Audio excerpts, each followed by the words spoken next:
In today's episode, I'm truly blessed and grateful to be speaking with an outstanding and inspiring person, who I recently had the privilege to meet.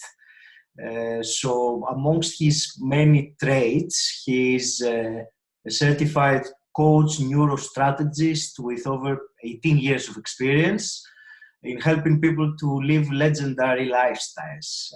He's also a successful market manager, a loving husband and a father of three, a very spiritual person, a competitive athlete, and also an awesome dancer. And possibly the most relative to today's conversation, he is a senior trainer with Tony Robbins. So, Chuck Hogan, welcome to the show. Oh, thank you so much for having me. Wow, that when you read back all that stuff, it makes me feel very humble in so many ways. So, thank you, my friend. I'm really honored to be speaking with you and having you on the podcast. I will just let everyone know that how we met. So I met you while I was crewing at Tony Robbins' UPW, Unleash the Power Within in London, a couple of weeks ago. And crewing role, that was my first time crewing. And the crewing role, I discovered that it can be at times very intense and draining, not only physically, but also emotionally, mentally. And I did have moments like that during my crewing experience, but somehow every time I was feeling like that and I would go back to the crew room to recharge, you were always there and giving some insights, and I really was helped by that. So I have already thanked you before, but I just want to thank you once again in public. So thank you very much. The pleasure is all mine, my friend. Yeah, isn't it interesting that when you go into an environment of servant leadership, oftentimes what we're really aspiring for is for us to fill back up. You know, we want to give back so we can feel better and that we can take all the lessons and learnings and contribute to others as well. It takes more energy than some people are conditioned for. Mm-hmm. And even if they do it as an occupation, because what we do isn't necessarily who we are. And so to your point earlier, that when you mentioned that you're still on your journey, that's a beautiful statement. Because my personal hallucination is that we never stop growing. We never stop striving. We never stop, unless it's in appreciation to smell the roses and to take a look at the landscape around us, because there's so much that's going on constantly that if you actually let the little mind take over, it can be overwhelming. And at events, that's exactly what happens sometimes, because there's so much doings that we forget the being. Mm-hmm. And that's when we find ourselves waning in energy a little bit. That's why I say to stay in flow, to stay in that grace, that place. It's about breathing. It's about giving love and receiving love. And what's the craziest part about it is that oftentimes when we're giving all that love, that can be exhausting for some people. And that's because they've forgotten to do one thing, and that is to allow themselves to receive love. And that feels it feels a whole different way. Because we're worthy enough if we give, if we just continue to slather people with energy and our time and our enthusiasm. So, but no, thank you. What an amazing experience. That was my second London event and first time as crew facilitator in London. Mm-hmm. And wow. I wouldn't trade that experience for anything in the world. It really was a magical 5 days. Absolutely. I felt exactly like that, magical, transformational. It was an experience that I will cherish always. And I can't wait for next year, really, because I'm going to crew again. Now that I have experienced it, it's, yeah, I really want to feel that feeling again. That's amazing. Jack, do you want to tell us a little bit just about... in the States, if you could ever break away and have the time. Sorry, there is a little bit of delay in the audio. Say that again, please. Well, no, I would say we'd love to have you in the United States too. There's so many events that come up that it would be brilliant and beautiful to have your energy there as well. So Thank you. It is in my plan. I can't say when, but it's certainly going to happen when the time is right. Yes. beautiful. Uh, so I wanted to ask you a little bit about your background, your story, just so that people know a bit about who you are.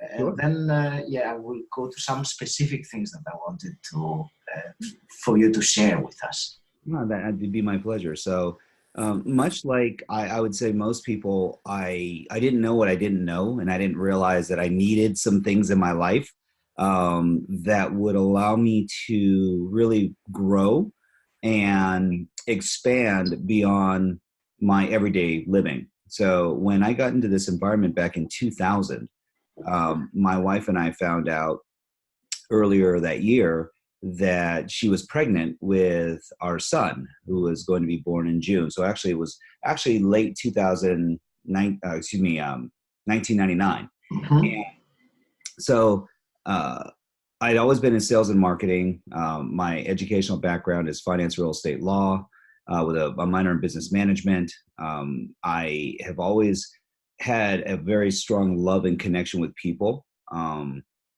By my nature, I wasn't young. When I was young, I wasn't really a conversationalist. I was actually afraid of people, very shy, very, uh, and I would say maybe like some other folks who have experienced the same thing, I wasn't quite as self-confident Mhm. in who I was and what I stood for.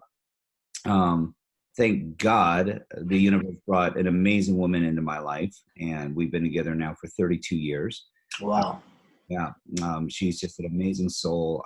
I'm blessed beyond measure. The depths and level of who she is and how she centers me is just remarkable.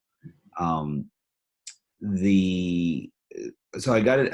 A business partner of mine. We had a mortgage brokerage business together in Denver, Colorado at the time, and he said, "Hey, we have this rep from Tony Robbins who's coming in.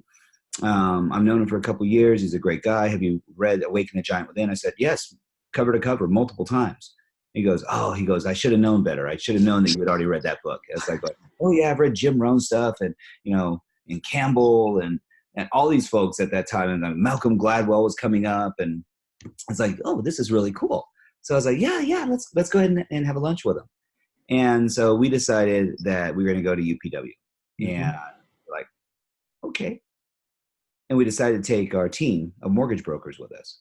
So the top tier of our team. So we took about 15 people, and Michael and I went in the VIP section, and wow, what?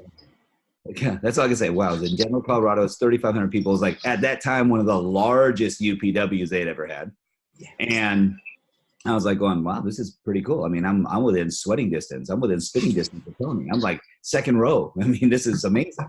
Now, Dog the bounty hunter and his wife Beth were sitting right in front of us in like CIS section. It's like going, wow, this is really cool. Mhm. And I had no clue who they were, and I didn't really know who Tony was. I just got dragged to this event by my business partner. But what came of it was in day one, after I heard about Master University, I was all in. I was all in. I signed up that day. I was like, honey, I'm writing a check for $10,000. I love you. We're we're diving in. We're diving in the deep end, um, and quite frankly, I've never looked back. I mean, it has been one of the most transformational and life altering experiences that I have ever gone through. The metrics that it's given me, the perspective on life, the skill sets that I've cultivated, and it really gave me even more drive. I'll get to go beyond. And what I mean by that statement is that I started looking at other people's technology too, neurolinguistics programming, neurosocial conditioning that Tony teaches. Um, I started looking at hypnotherapy and even like the emotional matrix from my friend Deb Battersby. There are so many different aspects, and the universal undertone of all of it is love. Mm. Love. It's that's at the end of the day, that's what it comes down to. If you have the capacity to love, which I believe we all do, if you have the intent to serve and to give back to your fellow man, you will find a way to be resourceful. Because even as Tony would say himself, it's not about resources. So, That was Google anything and you'd be a billionaire. So And this brings us to modern day. So now I've been in sales and marketing for the last 32 years for a commercial textile company, and I love it. It's amazing when you get to work with creative artists, interior designers, architects, facilities managers, brand managers to help them facilitate interior spaces where you can walk into a hotel, restaurant, corporate office building, school, hospital, and you have an experience. And I started linking everything energetically to how we feel. So in most instances, I don't ask people how they're doing. I ask people how they're feeling. How you're feeling. Yes. Yes. I remember you. I remember saying that. You saying that. Yes. It's a mammoth distinction. If anyone in crew took away anything, that one question can set you free. Yeah, I took that all right. Beautiful. Because if you ask yourself that question every day, how am I feeling? Yes. Ooh, that emotes a completely different sense of interaction and introspection than how am I doing? Mm-hmm. How you're doing, you'll start, filling out the checklist. Oh, I did this, I did this, I did this, I did this. Because we sort, in many instances, by the doings. What did I do today to get closer to my goal? And I go, what kind of state was I in? How was I feeling? Because it changes the metrics as to how we engage in anything. I've committed myself to being a part of Tony's journey and vision for a couple of reasons. One is he's brilliant.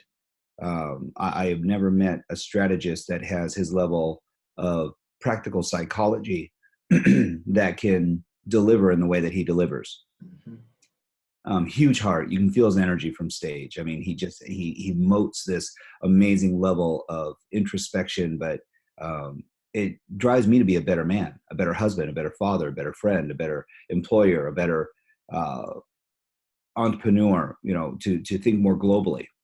My biggest privilege now is in supporting others in their growth. So when I was asked to be a trainer and then a senior trainer, it really was so flattering. I mean, I didn't ask for it, but I've been blessed and gifted with that distinction. Probably the bigger thing, though, to be quite frank, is to be asked to step up into crew facilitation, because to be with these like-minded, like-hearted souls in a space where we get to serve and help influence others, for some on their continued journey, for others at this beginning of their journey. What a blessing. I mean, it's, I fill up so much just thinking about it and feeling it and energetically linking to it. But one of my fondest things that I get to do now is I consult. I consult businesses, but I consult folks that are, moving forward in their lives. And as a strategist, and I have a very different way of looking at this. I actually call our group, we actually changed, just recently we rebranded Legendary Lifestyles International, and now it's called Your Best Life. And because really, isn't that what it's about, is living your best life, being an active participant in your best life.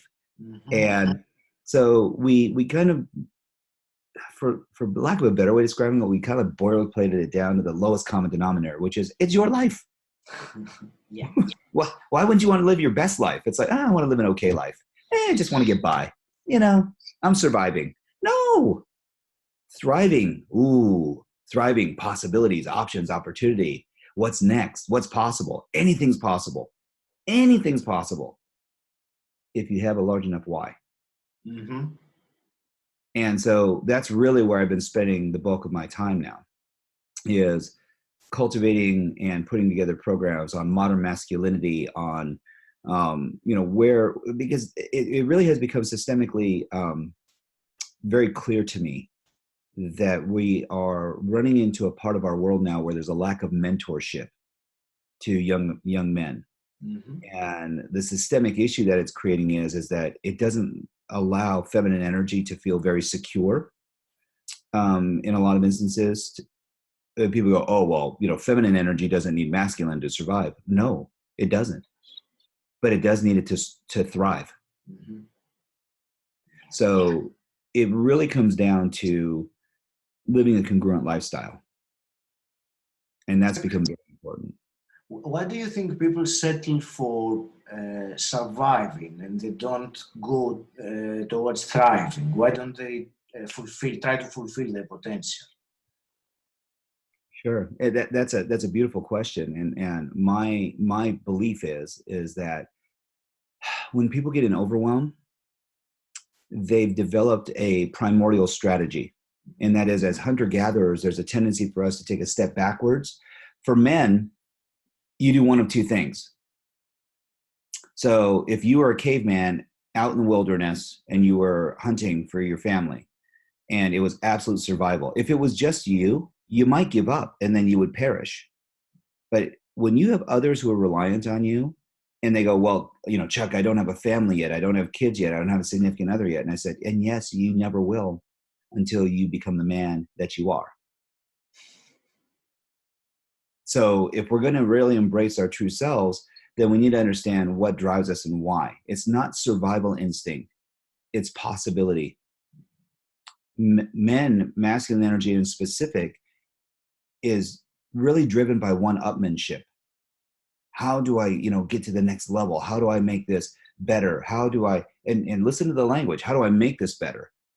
Well, you make it better by being better. Yes. Ooh, that's a very different paradigm than, if I just do more stuff. Because I know a lot of people who are busy and they are great doers. They're not really accomplished beers. And so to your point, I actually believe that, again, that 10 billion year old brain, I'll use Tony's terms, 10 million year old brain. I actually believe we've been around a lot longer than that in some instances. But what I would say is that it's a primordial response to a trigger. Not to get, draconian with a psychological eval here, but what the bottom line is that when we get linked to a stimulus and our anchors are fired off, we have a feeling first and then we think second. So we create justification in our own mind's eye because the little mind needs a reason why we're doing all this stuff. And so people get into this survival mode, and survival mode really is about hoarding. It's about taking an inventory very quickly, and people go, oh, okay, well, I have a little bit over here, so let me make sure I've got that shored up. Oh, I've got a little bit of money here. I've got food. I've got shelter. Okay. And then we hold on to it, and we don't want to give any of it away. And that's the survival instinct. Thrive is very different. We're like going, oh, well, you don't have enough? Well, here, let me give you some, and then we'll work together to go ahead and propagate an opportunity, because I know in giving, we receive tenfold. That's a universal law. That's global. That's bigger than all of us put together. And the other universal law is if you're not thriving and you're surviving, then you're dying.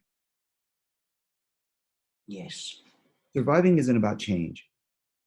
Surviving is about building the walls around us so that way we don't have to connect with anybody else, because then they don't want anything from us. The hardest part about that is that we can't outrun ourselves. So we become a prisoner within our own walls. I don't care how far away you travel. I don't care at what speed you travel. You cannot outrun you. And if you lack the thrive ideology of loving oneself, of honoring oneself, of respecting oneself, of believing that you're actually good enough, bright enough, smart enough, deserving enough, you can't escape you. Absolutely. You're the prisoner in your own soul. And you're the victim of your own mind. So people go, dang, how do I get away from this? That's not the question. Most people have conditioned themselves through their life conditions and their environments to want to take the hard way out instead of the easy way in. The hard way out is looking for some external frame, someone else's adulation or reference. Oh, if I just had someone who could support me. Oh, if I just had, someone who loved me. Well, you freaking love you first. That's the easy way in. That's the shortest distance. From here to here, 12 inches, 18 inches, if you're Tony, 2 feet. That's great. that space, you find the grace. In that space, you find gratitude. So that's a long-winded response to fear. Thank you. Thank you very much for and I want to ask you, I want your thoughts on something that is not very different. As Tony says, the science of achievement and the art of fulfillment. So most people or many people are very good at achieving things, but not equally good at, and I will talk to you personally because my science of achievement is far better than the art of fulfillment.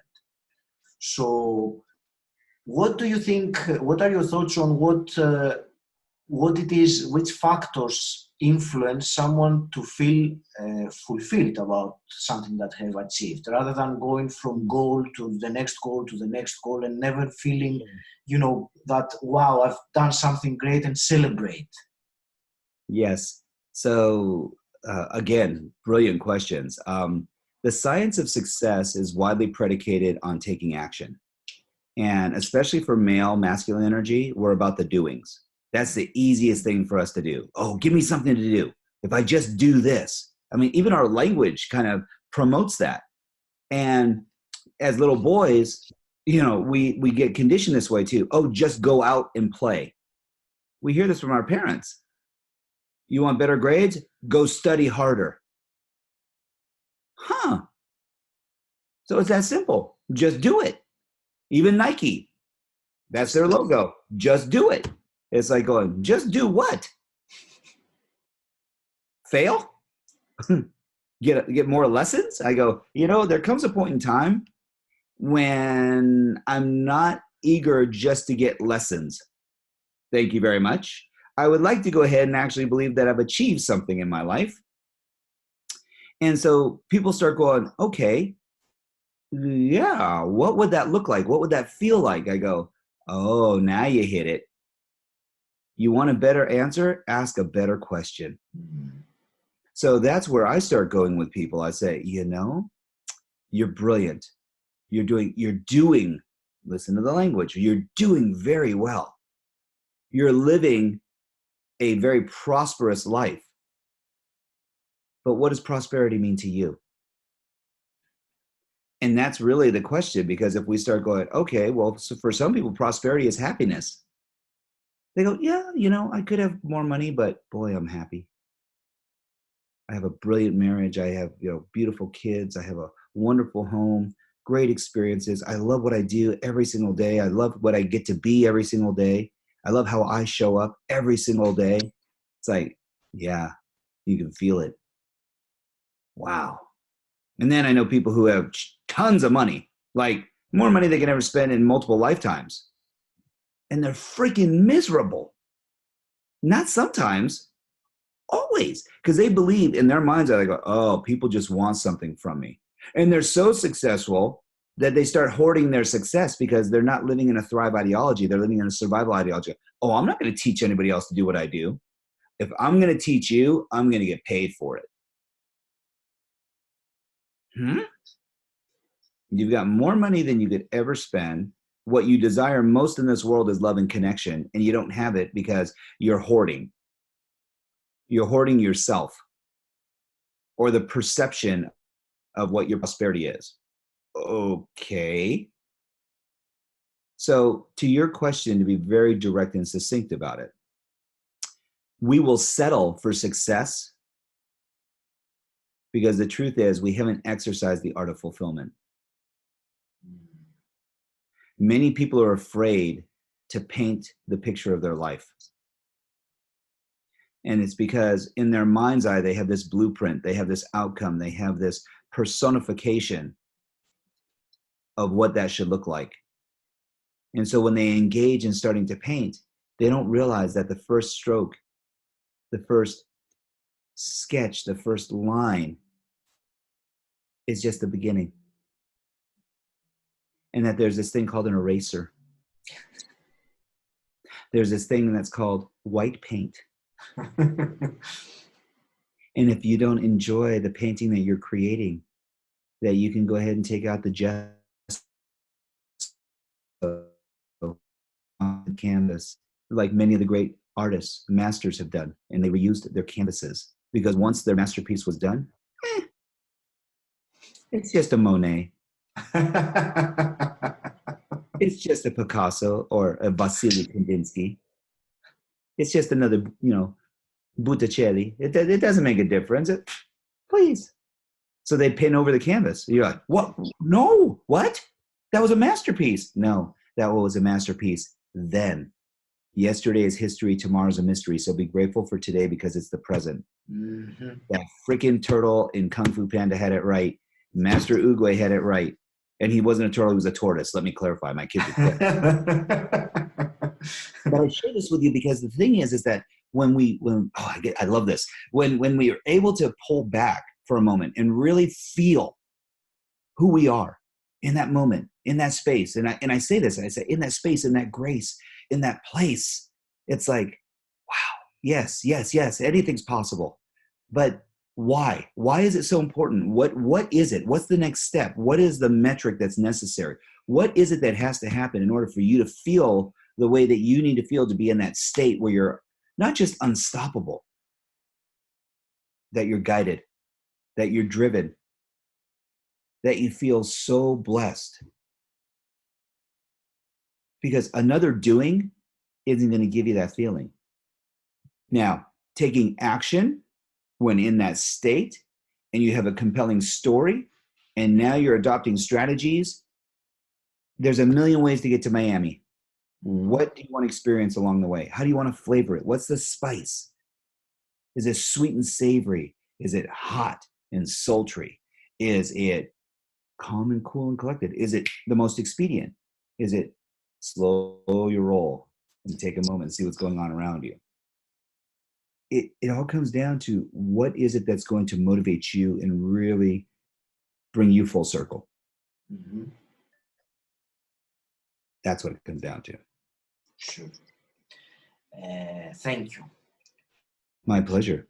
There was something else that I wanted you to share once again. It was one of the things that really made a big impact on me when I met you. And it was anchoring the state of gratitude. So I remember you used this, you said put two fingers on your heart, mm-hmm. because you can instantly tap into gratitude like that. And I have been doing, but please, I want you to share this with everyone that is watching and listening.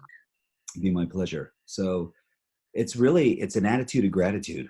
It is allowing ourselves to tap into who we really are. And if you want to call it the core of your energy, what makes you you, what makes you uniquely you. And oftentimes we honor the mind, we honor the brilliance, the cognitive achievements that we have because there's a degree on the wall. Again, based on the doings. And if we really go back to even the time when you were a child, we have become selectively, I'll say, resistant to just being our true childish self. Kids don't care. Why do we know this? Well, when a baby's upset, they cry. When they want to be fed, they cry. They let you know exactly. And because they can't linguistically emote what that feeling is, they do it physically. Their body has a response. It's visceral. It's within them. It's primordial. And part of this just heart mapping or getting from the head to the heart is about removing the judgment. We are our own worst critics. And when we are using this brilliant filter that we've been blessed with that was created 10 million years ago, that's there to protect us, it sometimes gets a little carried away. It just a skosh. And so to say the least. To say the very least. And so the interesting thing about that is that we start to limit our own level of expectation. We start to quell our own happiness. We start to buffer, I love Tony's analogy. He calls it being a 72 degreer. You might remember this. So you'll do everything you need to do. You'll turn on the furnaces. You'll light the furniture on fire. You'll do whatever you got to do to get it to 72 degrees. And then you get to 72 degrees and you break out the fire extinguisher. it's getting a little hot. And because that's the sweet spot for some people. One of the reasons why this heart mapping is so important is because we've lost the art of cultivating emotional well-being. We've lost the emotional, if you want to call it, the behavioral conditioning of being able to really find our true nature, our true selves. And the one thing that always recenters us, it's kind of like hitting the reset switch. And where I got this analogy from was very simple. I watched my kids playing video games. And I was like, how did they get so good at this? Like, wow. And it's not that they can just anticipate because the game's always changing, you know, but it's like, how did they get so good at this? Because conditions change, especially when they're playing online with other people, because people go, oh, they know what's coming next. No, they don't. But they have such an amazing reaction time. And I said, I figured it out. They know where the reset button is. They know that if it's not going the way that they need it to go, they can just hit the reset button. As adults, we develop so much emotional conditioning and so much judgment around how we're processing and interacting with other people that we forget that there is a reset button. And it's called forgiveness. It really is. It's about gratitude. In that space, we find freedom. In that space, in that state, we find guidance and direction. We find flow where we're actually connected to something much bigger than ourselves, much, much bigger than ourselves. And when we live and provide ourselves that breathing room, and we breathe, because we need certain things to thrive, not survive. See, this is where NLP becomes really important because we need to change the language and the distinctions. Anything that we change in the triad becomes our reality. So that physiology, the focus, the language. Well, when you breathe, it's physiological. It's kinesthetic. You feel it throughout your entire body. You also can hear it auditorily. And there's something very cathartic and freeing when we breathe. And that's why I say take a deep breath in, deep moan out. Which, by the way, you all in the UK are way too freaking good at. We've established the moaning part. That's crazy. But it's beautiful too because that tells me that there's passion and that there's a release there. Well, let's not be victims of our own emotional undoing. Let's be activists and proponents of giving ourselves emotional freedom by not being afraid to express ourselves. So when we breathe in our heart, and it's just two fingers. And the reason why I say two fingers, some people go, oh, I'm taking my whole hand and place it on my heart. I said, you could do it with a pinky. You could do it with one finger. You can get to the point where you don't even need to have a hand. But in the beginning, just making that physiological contact, because so many of us have forgotten what it's like to just live in that space. And with two fingers, you can actually feel your heartbeat. And as you condition it more and more and more, it's kind of like, how do you know what to write on a piece of paper?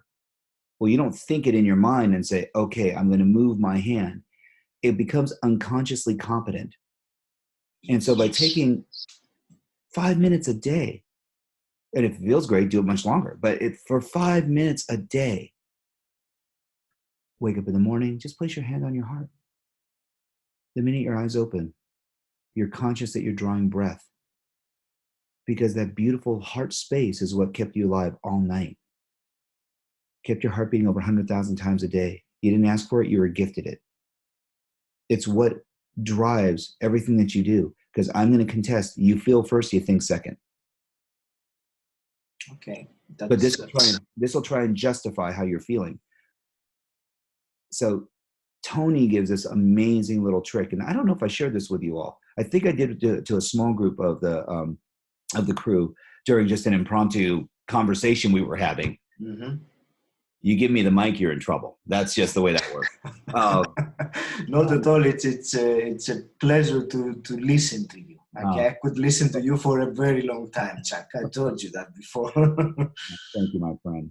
And it's interesting. So I'm going to give all credit to Tony. He shared this at an event, and I thought it was absolutely brilliant. In fact, I not only thought it was brilliant, I've adopted it in my life because it's helped me manage my state like that. So it's the acronym, the abbreviation for it is SEW, sew, like if you were sewing with a needle and thread. Mm-hmm. And what Tony did is came up with a way of being able to self-evaluate an emotion or feeling within 60 seconds, at the most 90. But when you start getting really good at it, it'll be 10, 20 seconds. It's that quick. So, because like anything else, if we condition it, it becomes accepted within our body and in our environment, and it becomes a great strategy. And this has a lot of flexibility to it. So the S in SEW stands for sensation. And in this particular case, what we're feeling becomes really important, and where in our bodies is it located? Where? Because women have a tendency, they feel it in their gut. They go, oh, I got that gut feeling, that sixth sense, that feminine intuition. For guys, it's like going, yeah, I feel it in my heart. I got a heavy heart today. And we use this language. Sometimes though, you'll feel it in your throat, like your neck, and you're like going, oh, I just can't get the words out. Boy, it's so frustrating. And in other times you go, oh, I know exactly where it's at. It's in this space between my ears. It's like living right here, right now. Now, woo, man, my head feels heavy. I go, oh. So position matters.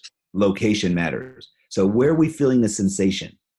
The E is the emotion. What is it? What is it that we're feeling? So we go, oh, I'm just so angry. I'm so frustrated. Oh, I go, oh, wait. You used two terms. You said angry and frustrated. Which one is it? Well, I'm angry because I feel frustrated. Ah, so you're feeling frustration. That's the emotion. And it's resulting in anger. It's like, woo, we can start to see this emotional mapping as well. So we know the sensations in our head, it's frustration, which is resulting in anger.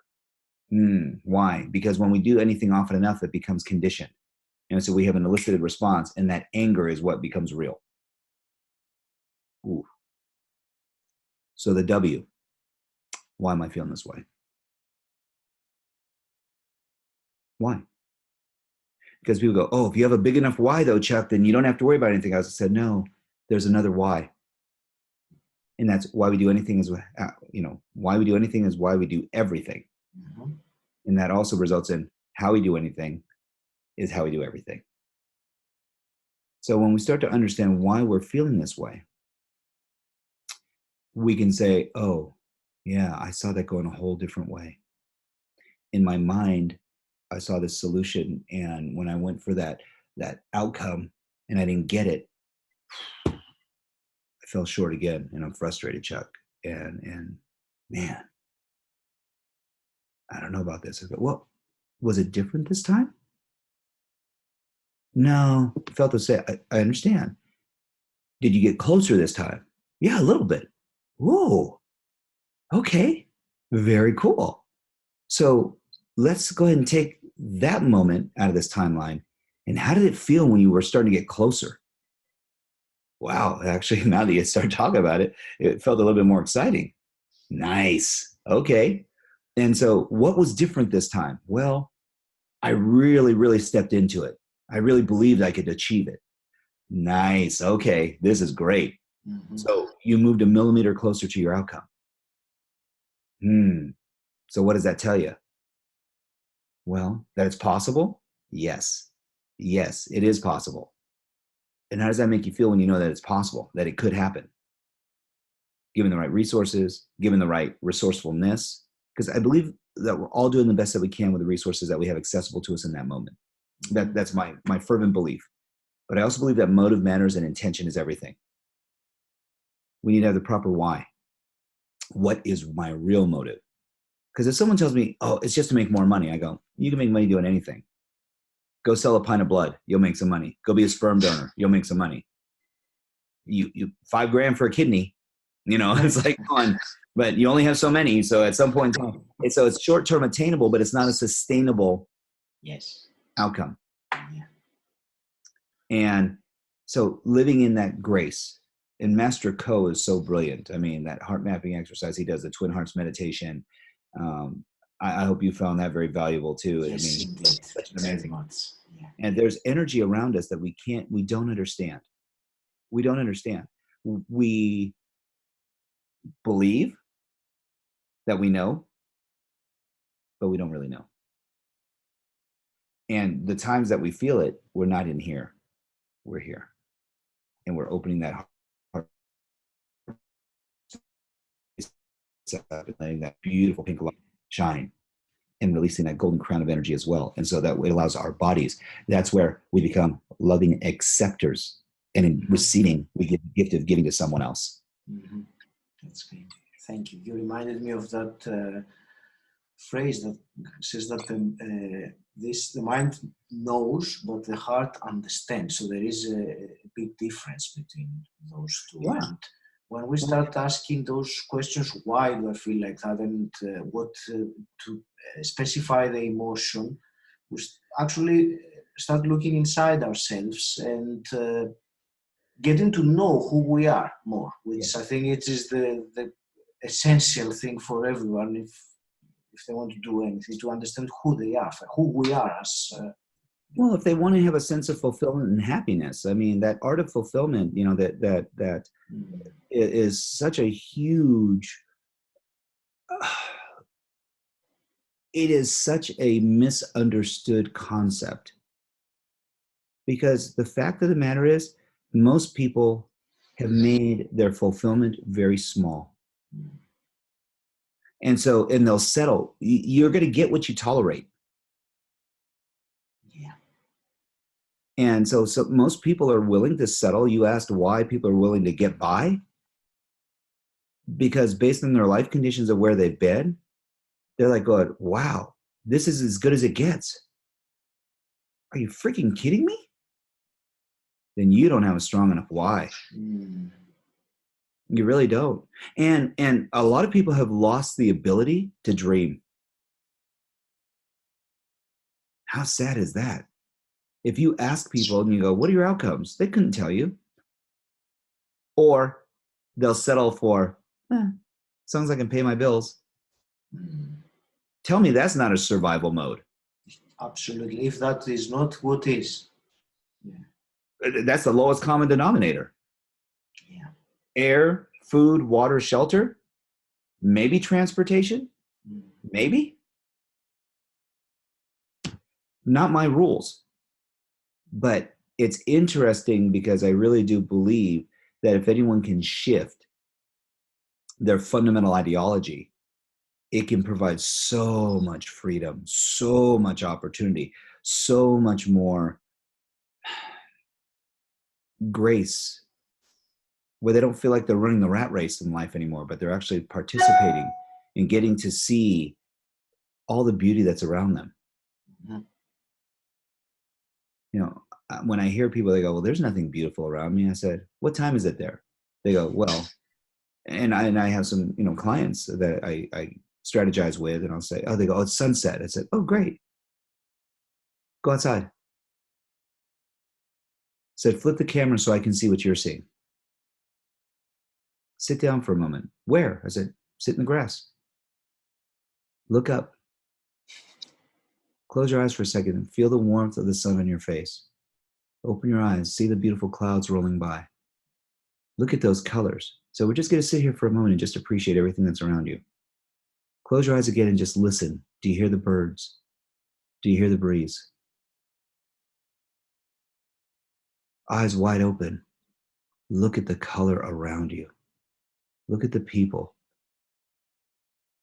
Open your heart for a moment. Put 2 fingers on your heart with gratitude. Just feel the energy around you.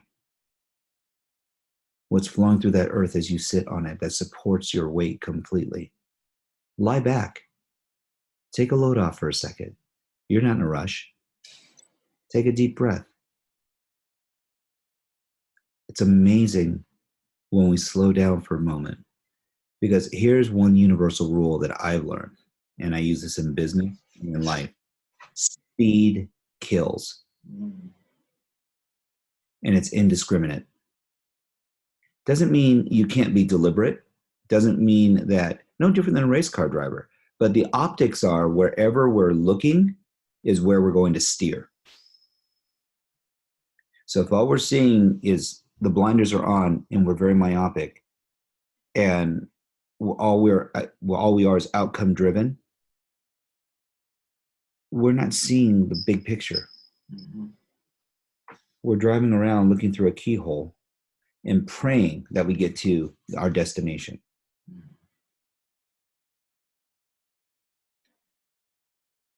Chuck, That I very want to. sad. Sorry, it's.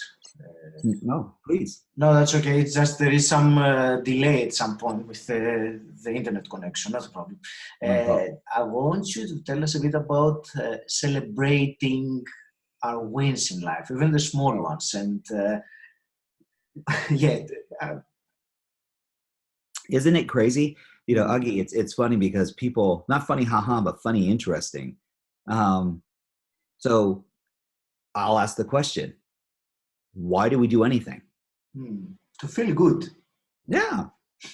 And to meet our outcomes, right? Yeah. So isn't it odd that we would meet our outcomes, and as soon as we meet the outcome, we're like going, and we check the box. But here's the crazier part. Here's the crazy. I mean, wait. You're like, wait. So these are your big, hairy, audacious dreams, a behead, and this is what we're working for in life. This is what we're aspiring for. And oh, if I hit this benchmark, woohoo! I'm going to celebrate. And then people go, yeah, check. Are you freaking kidding me? But here's the crazier part. You fall short. You're like one hair away. And they're like going, you suck. Oh my God. You failed again. You messed up. Let's see everything you did wrong. Come on, Chucky. What's the deal? What?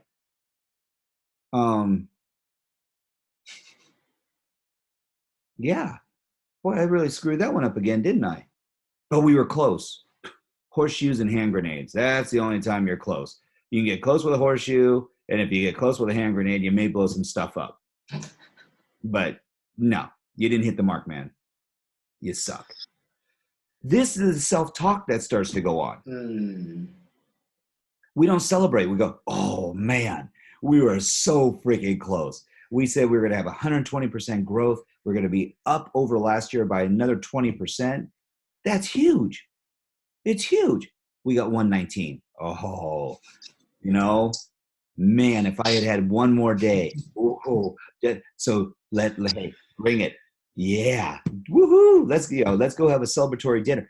Because next year, 125. Watch this. And we're feeling real frisky, 130. Why? Because I know it's achievable. We never even thought that we'd get to 120. Well, you didn't. No, you got really freaking close. You got really freaking close. Again, one hair away. Why wouldn't we celebrate that? Why wouldn't we reward our neurology, our conditioning, our soul, our being with just being grateful for all of these amazing accolades? People go, oh, I don't like celebrating my birthday. Just another year.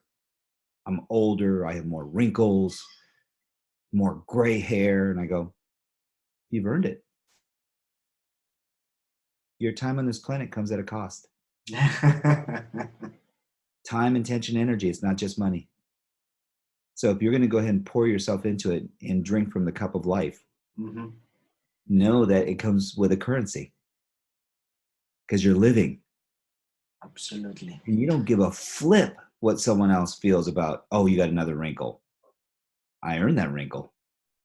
I and it's like, oh, they go, what, got too much time in the sun? Yeah. Have you been to Ibiza? Have you been to Saint-Tropez? Have you been to the Caribbean? And I go, no. Wow. Maybe you need a wrinkle or two. I know it sounds crazy, but we are so critical of ourselves. And listen, I'm a human being, not a human doing. So I am critical of myself. Do I have goals? Heck yeah, I have goals. I've got some big, hairy goals. I mean, yes. And I can still only eat the elephant one bite at a time.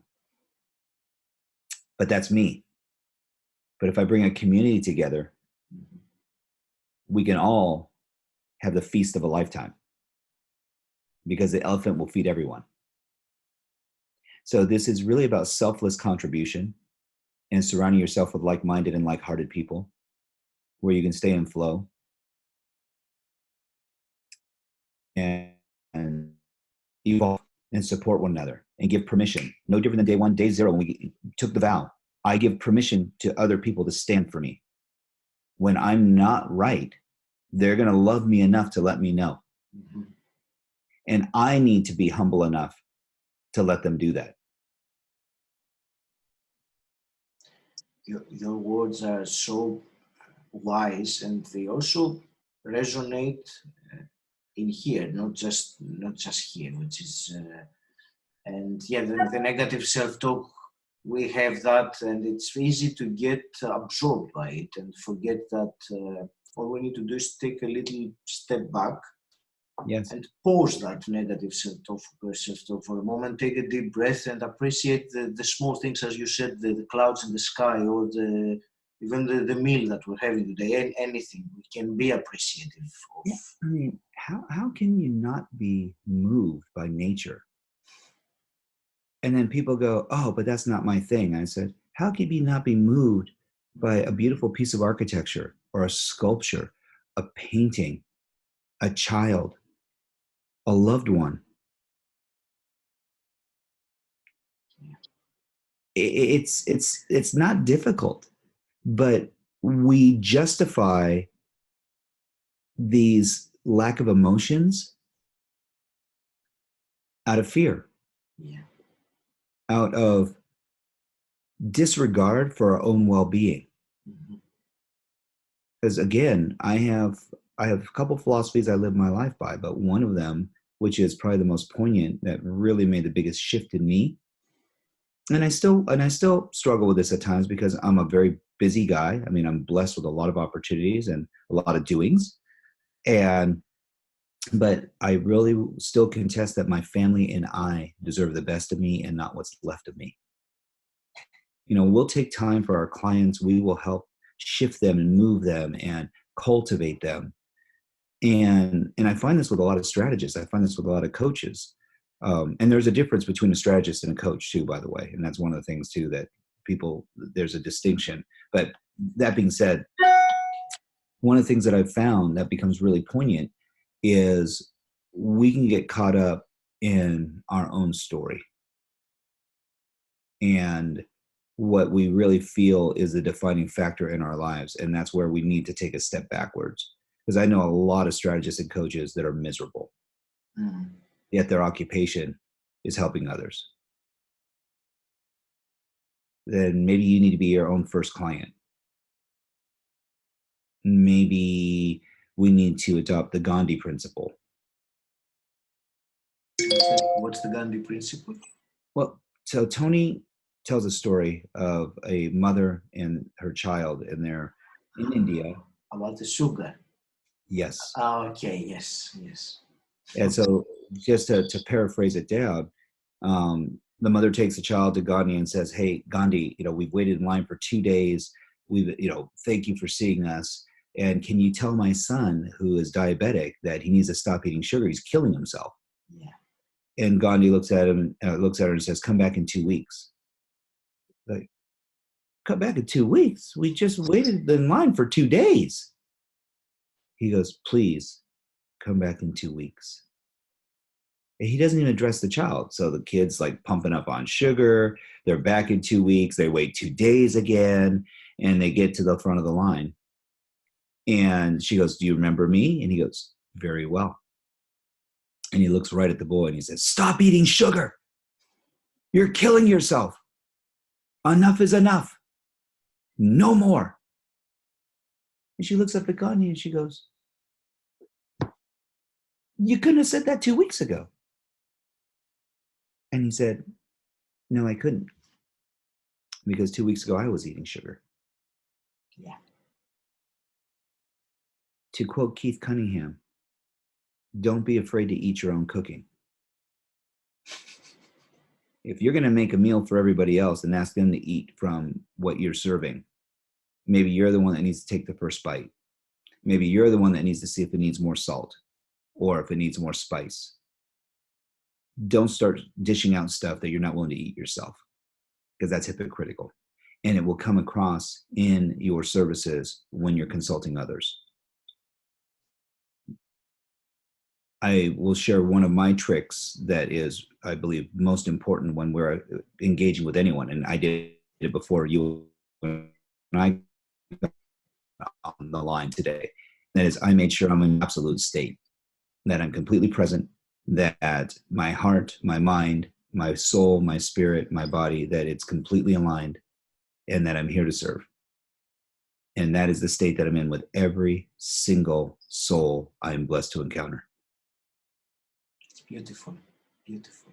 Well, it's important because I feel very congruent. I know who I am. I know my purpose in life. Mm-hmm. And it's very simple. So many times people with their primary question are trying to figure out, well, why am I here? What am I supposed to do when I grow up? I said, who would want to grow up? Maybe that's the first outcome, is that embrace your inner child. Yes. They're like, well, you got to grow up sometime. I'm like, do you? I love kids. I think they're freaking brilliant. In their naivete, they uncover things that are the truths that adults pass by, things that are so obvious. Keep it simple, because what kills execution is complexity. Absolutely. Chuck, one last question I want to, because Please. I'm conscious of time. No, this is great, man. I appreciate it. Thank you. If you had a magic wand and you could change anything in humanity as it is today, what would that be? Self-love.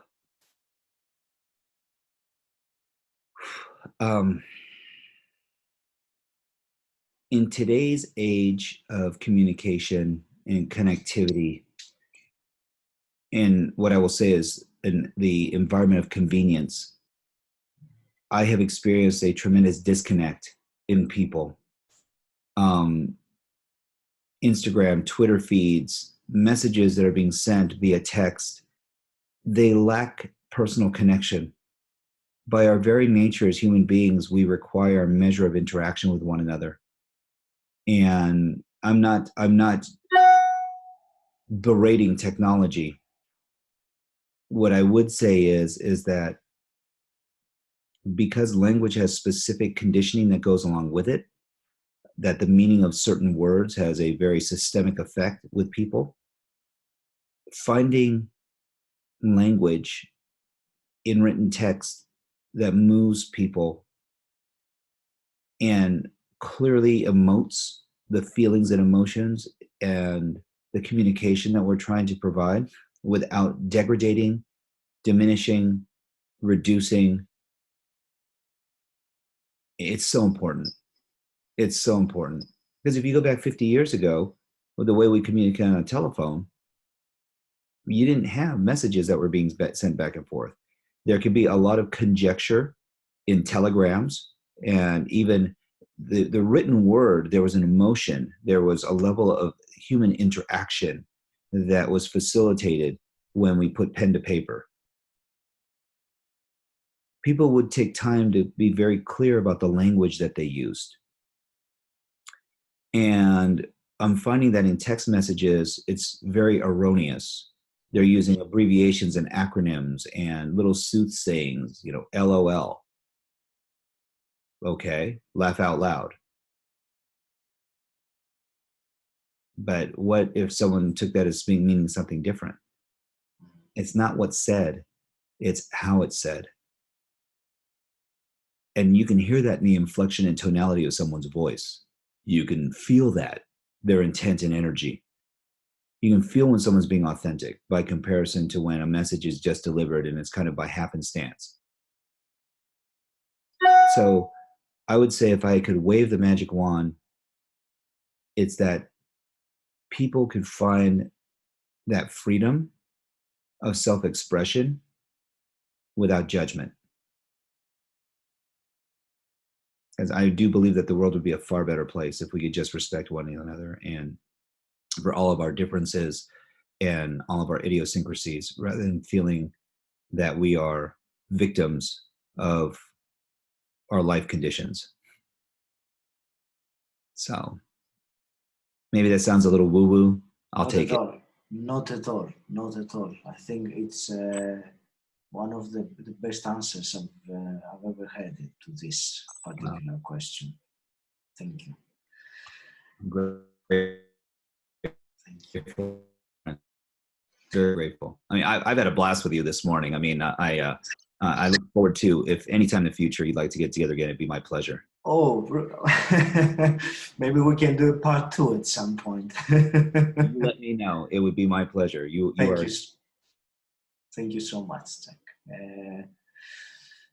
Well, I'm thanking you once more from the bottom of my heart for the conversation today, and I hope it's not just for me who I really appreciate and get everything that you say, not just here but also here. But I also am hoping for the people that watch this or listen to this on the podcast to find it beneficial. And one last question, if people want to find out more about you or connect with you, how can they do that? Yeah, so you can go to, we're going to have our new website set up very soon. That will be Your Best Life. It's under construction right now. But in the interim, you can reach out to Chuck at legendarylifestylesinternational.com. And it'd be my pleasure to connect. We are a concierge strategist practice, which means that we are into specificity. We can do general practitioner work, if you will, no different than a general practitioner as a healthcare provider. But if you have an issue with your eyes, you're not going to go to your proctologist to deal with it. And so we make sure that there's specificity for different challenges. And what we have found strategically is that it provides the fastest momentum for creating lasting change and helping support people with their outcomes and goals, aspirations, and dreams in a very deliberate fashion. So it's a very concise and exciting opportunity to be able to network with folks and make some magic happen. So thank you very much once again. It's a pleasure. I wish you all the best. Be blessed in your life. Carry on inspiring, empowering people and making them feel good about themselves, first of all, because we need to fill up our own cup before we can give to others. Otherwise, we can't give. We can't. Yes. That oxygen mask has to go on you first. Absolutely. And well, I wish you all the best. And thank you again very much for being to the show today. It's a blessing, brother. I so appreciate you. And thank you for this time. I don't do many of these, and I really don't. I'm definitely would love to do more. I'm privileged. That you did. What else can I say? I'm very, very grateful and flattered to have this opportunity with you. So thank you. So am I. Thank you, my friend. Thank you. Thank you very much.